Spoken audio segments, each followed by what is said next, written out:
Hello and welcome to episode 21 and the first episode for 2018. This episode, along with episodes 22 and 23, will feature titles picked by viewers who are also members of my Facebook group.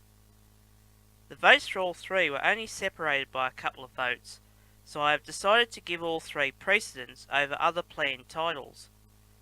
I plan to do another poll at the end of the year on a selection of titles not already covered, so if you missed out voting this time, don't worry, you'll get another chance.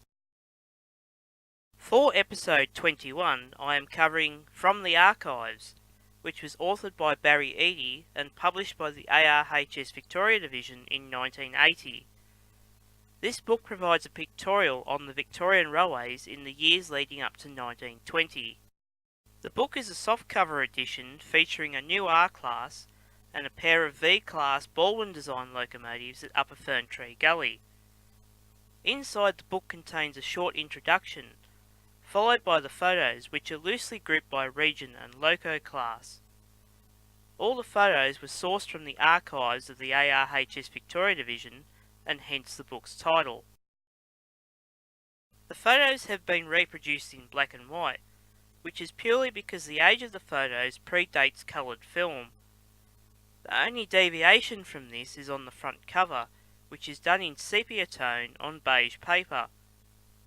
While it is in keeping with the age of the photos, it is a shame coloured film was not in mass production this period, as the Victorian Railways locomotives sported some very fetching liveries, from two-tone lime green to the Canadian red adopted by Thomas Tate during his tenure as Commissioner of Railways.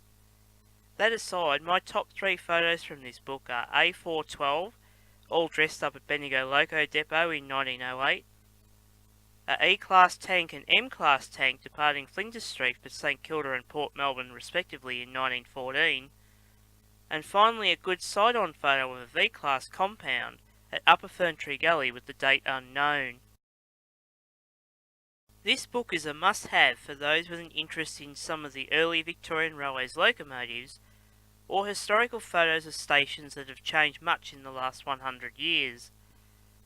Copies are only available second-hand, so as always check the usual sources or contact me for a list of possible sellers. Well, that wraps up episode 21 in the series. I hope you enjoyed it. Episode 22 will cover a book by a well-known Victorian Railways engineman and his time on the railways. As always, thank you for watching.